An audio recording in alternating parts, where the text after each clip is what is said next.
Dear students, आज computer fundamental के इस क्लास में हम बात करेंगे फ़ाइल मैनेजमेंट के बारे में।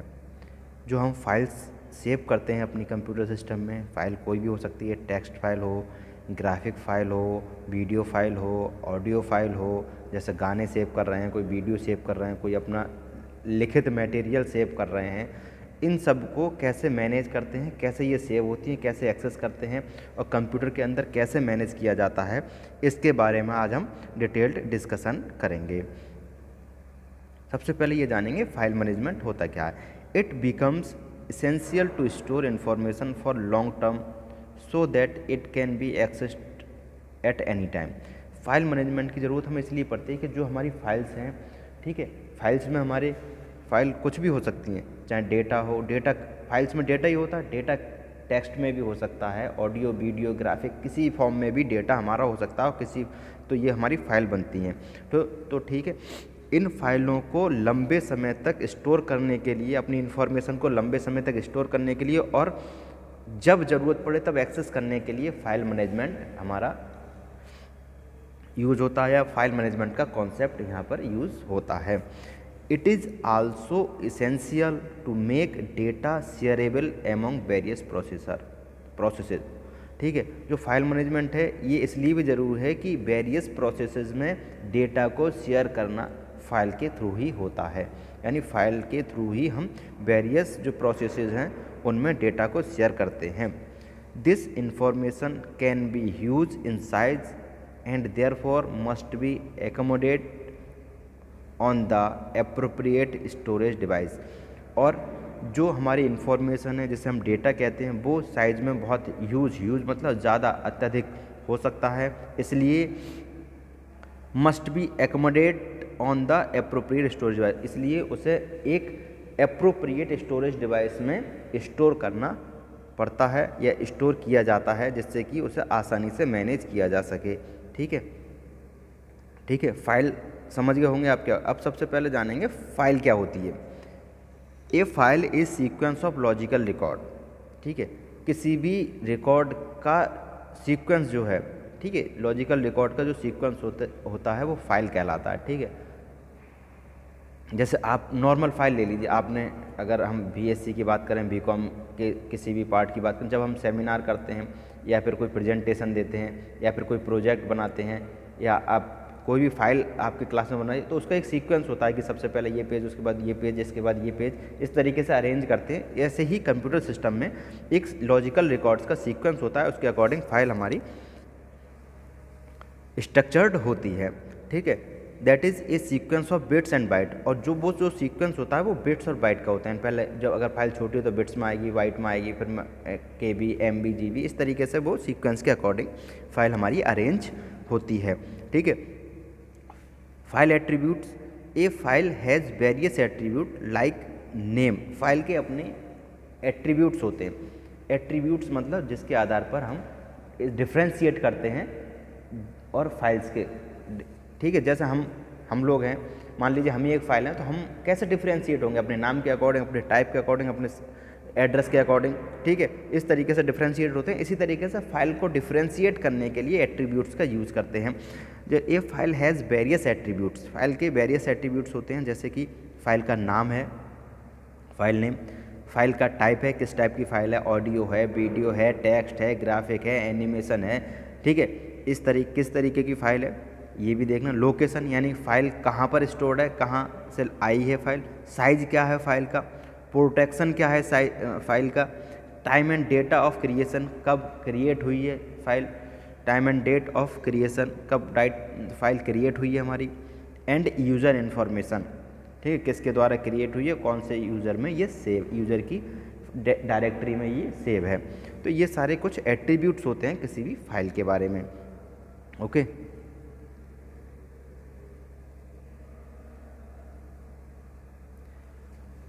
अब बात करते हैं फाइल नेमिंग।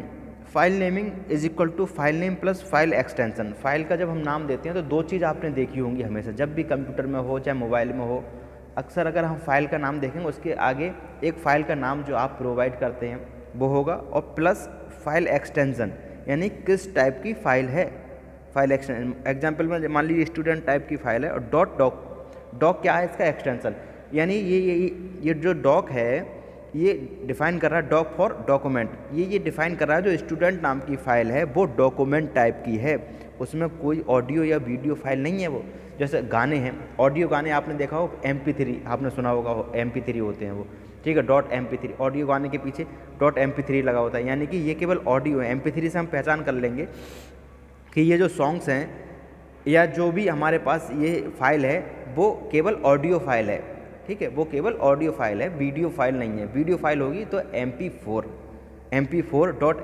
उसके पीछे एक्सटेंशन लगा होगा, ठीक है। तो फाइलों को डिफ्रेंशिएट करने के लिए, फाइलों के टाइप को डिफ्रेंशिएट करने के लिए, और अगर फाइल को देख के ही हम पता कर सकते हैं कि ये किस टाइप की फ़ाइल है, इसका मतलब इसमें फ़ाइल के अंदर क्या है, ठीक है।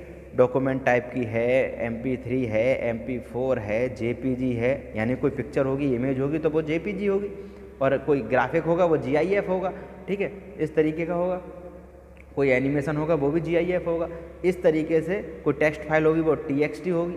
इस तरीके से हम क्या करेंगे, फाइल के नाम के साथ उसका एक्सटेंशन जब भी हम फाइल नेम देते हैं वो ऑटोमेटिकली ऐड हो जाता है। हम लोग एक्सटेंशन नहीं देते हैं, यूज़र एक्सटेंशन कहाँ देता है, यूज़र तो केवल फाइल का नाम, जैसे मैंने कोई फाइल बनाई, ठीक है, तो अब मैंने अपना नाम दे दिया उसको फाइल को कि मैंने XYZ उस फाइल को नाम दे दिया, तो मैंने तो XYZ दिया। बाय डिफ़ॉल्ट जिस टाइप की वो फाइल है, जो डॉक्यूमेंटेड है या वीडियो फाइल है या ऑडियो फाइल है चाहे ग्राफिकल फाइल है, तो वो ऑटोमेटिकली ऑपरेटिंग सिस्टम के द्वारा फाइल मैनेजमेंट के थ्रू उसे एक्सटेंशन प्रोवाइड हो जाएगा कि ये इस टाइप की फ़ाइल है। तो आप एक लिस्ट देख के ही बता सकते हैं कि ये किस टाइप की फ़ाइल है और कौन कौन सी चीज़ें इसमें हो सकती हैं या होंगी, ठीक है। In this example the student is the file name and doc is the file extension. इस एग्जाम्पल में जो स्टूडेंट है वो फाइल नेम है और डॉक क्या है, फाइल एक्सटेंशन है, okay. Some common file extension, कुछ कॉमन फाइल एक्सटेंशन है, आप देख लीजिए। ये जो लिस्ट बनी है ये आपने देखे भी होंगे। .BAK का मतलब है ये जो फाइल है वो बैकअप फाइल होती है, ठीक है। किसी भी फाइल का आपने बैकअप लिया है तो जो फाइल नई बैकअप होकर आएगी उसके आगे लगा होगा .BAK यानी कि बैकअप फाइल, इसका मीनिंग होता है .BAS का मतलब बेसिक सोर्स प्रोग्राम, ऐसा ये फाइल है बेसिक सोर्स प्रोग्राम, ठीक है, मतलब बेसिक सोर्स प्रोग्राम है जो कि ऑपरेटिंग सिस्टम ने जनरेट किया है, ठीक है। देन .bin, ये क्या है, bin का मतलब एग्जीक्यूटेबल बाइनरी प्रोग्राम, ऐसा प्रोग्राम जो बाइनरी प्रोग्राम है, एग्जीक्यूटेबल है, ठीक है। Then .C source program, .C लगा होगा, C का प्रोग्राम है तो .C लगा होगा, तो C का जो प्रॉम्प्ट है वो उसे सपोर्ट करेगा, C के प्रोग्राम आप बना सकते हैं। देन .dat यानी कि डेटा फाइल, DAT का मतलब है डेटा फाइल, ठीक है, डेटा की फाइल है तो .dat लगा होगा। देन .doc यानी डॉक्यूमेंट फाइल है हमारी तो .doc लगा होगा, ठीक है। और .hlp यानी कि हेल्प कमांड है, कोई टेक्स्ट फॉर हेल्प कमांड तो .hlp लगा होगा। .obj यानी कि ऑब्जेक्ट फाइल है तो obj होगा। .txt अगर टेक्स्ट फाइल है तो ठीक है। MP3 ऑडियो फाइल है, MP4 वीडियो फाइल है, ग्राफिकल फाइल है तो .gif, ठीक है, टेक्स्ट फाइल है तो .txt। इस तरीके से हमारे कॉमन फाइल एक्सटेंशंस होते हैं जो आपको मोबाइल में भी आपने देखे होंगे और कंप्यूटर सिस्टम में भी हर फाइल के पीछे डॉट के साथ एक्सटेंशन लगा देखा होगा, ठीक है, डॉट के साथ एक्सटेंशन लगा देखा होगा।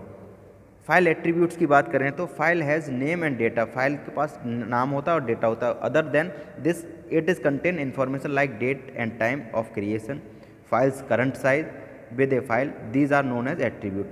फाइल के नाम और डेटा के अलावा उसके कुछ और इन्फॉर्मेशन होती है फाइल की, उन्हें क्या कहते हैं, एट्रीब्यूट्स ऑफ फाइल। जैसा फाइल कब क्रिएट हुई, किस डेट में क्रिएट हुई, फाइल का साइज क्या है, ये सारी चीज़ें क्या है, एट्रीब्यूट्स, फाइल के एट्रीब्यूट्स हैं, ठीक है,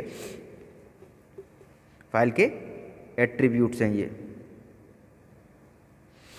operation that can be performed on files, हम फाइल्स पर कौन कौन से ऑपरेशंस परफॉर्म कर सकते हैं वो देखते हैं। क्रिएट यानी कि जब भी हमें फाइल क्रिएट करना हो, किसी ब्लैंक फाइल को क्रिएट करने के लिए हम क्रिएट का ऑप्शन करते हैं, ठीक है। डिलीट कर सकते हैं फाइल को, the purpose of this system call is to delete this file, यानी किसी भी फाइल को डिलीट करने के लिए हम डिलीट ऑपरेशन को परफॉर्म करते हैं, किसी फाइल को ओपन का मतलब किसी फाइल को जो ऑलरेडी सेव्ड है उसे रीडिंग या राइटिंग करने के लिए हम ओपन कर सकते हैं।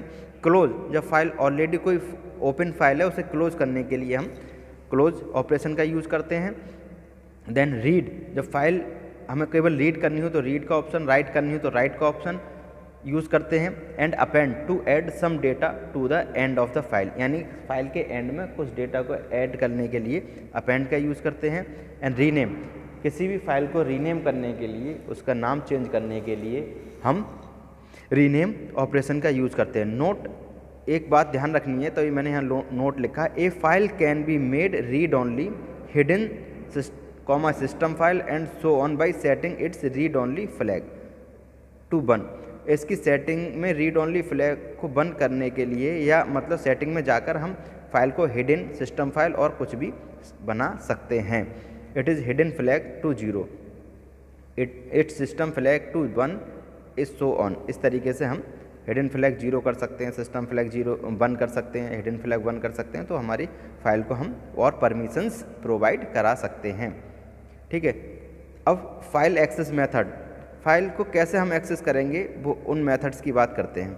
ठीक है, 3 तरीके होते हैं, सीक्वेंशियल एक्सेस, रैंडम एक्सेस और इंडेक्स एक्सेस। ठीक है, सीक्वेंशियल में क्या है, in this access method data records are retrieve in the same order in which they have been stored. ठीक है, सीक्वेंस का मतलब क्या होता है, जैसे जैसे वो स्टोर हुए हैं उसी क्रम में हम उसे रिट्रीव करें। रिट्रीव मतलब उन्हें खोलें, ओपन करें या उन पर काम करें, तो वो कहता है सीक्वेंशियल, मतलब जिस क्रम में सेव हुए हैं उसी क्रम में हम उन्हें एक्सेस करें, that is called sequential access. और रैंडमली मतलब पर्टिकुलर, सेव रैंडमली मतलब है पर्टिकुलर किसी फाइल का नाम सेलेक्ट किया और उसे ओपन कर लिया, पर्टिकुलर किसी फाइल का नाम सेलेक्ट किया उसे ओपन कर लिया। In case of random access the record is searched from a disk based on the direct access information, मतलब किसी भी फाइल की डायरेक्ट एक्सेस करके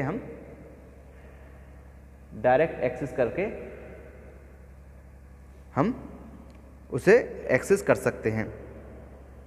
इस तरीके से ये स्ट्रक्चर देखिए, ये सीक्वेंशियल एक्सेस है और एक रैंडम एक्सेस है। ठीक है, फिर index access method. Index access method में क्या है, हम मल्टीपल एट्रीब्यूट्स फील्ड को बनाकर एक प्राइमरी की बनाकर इंडेक्स के थ्रू कोई इंडेक्स बना दें, उसके थ्रू हम उसको क्या करते हैं, सर्च करते हैं, एक्सेस करते हैं।